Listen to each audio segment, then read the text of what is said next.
My name is Zach Rokeach, and this is my Precedent project of Wangshi, Yuan, a relatively small garden in the Suzhou district of China.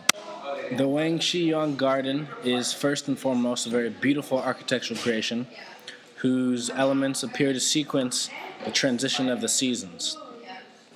The garden, also known as the Garden of the Master of the Fishing Net, has been located in the Jiangsu province in China in the southeast district of Suzhou since the 12th century.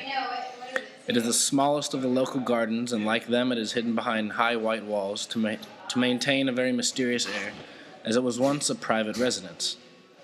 To put it into perspective, it is a tenth the size of the close-by humble administrator's garden. The garden is composed of three parts. There's an eastern residential section, a central section with the main garden, and a western section surrounding the inner garden. This is a rough sketch of the garden from a bird's eye view. Built in 1140 AD by Shi Zhengzi of the Southern Song dynasty, it served as a residence and was named Wanyan Tang, or the Hall of 10,000 Scrolls. But it was restored by Song Zong Yuan under the Emperor Queen Long of the Qin dynasty around 1736, 6 centuries later, and it was turned into a garden renamed the Garden of the Master of the Fishing Nets. What is overshadowed by the sheer domination of the garden as a whole is the many unique windows that peer out onto the garden. Here we see a window that looks on a small section of the garden through a small circle. In this figure, the window itself is square, but to actually view the outside, one must look through a small focusing circle. This is yet another incredible aspect of Wangshi Yuan.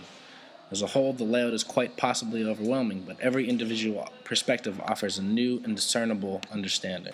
The door to the main garden is adorned with 4 inlaid characters: Wang Shi Zhao Hu, or the fisherman's small abode.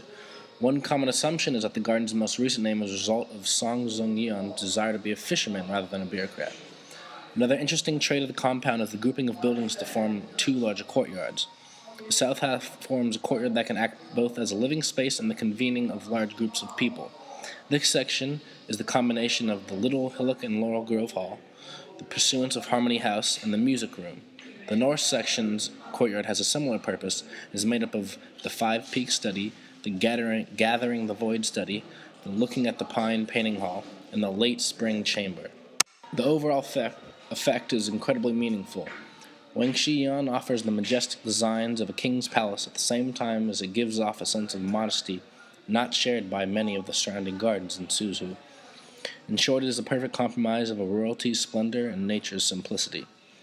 Though it may not be as grand as some of those other gardens in Suzhou, its dynamic qualities render it a much more enticing work of art.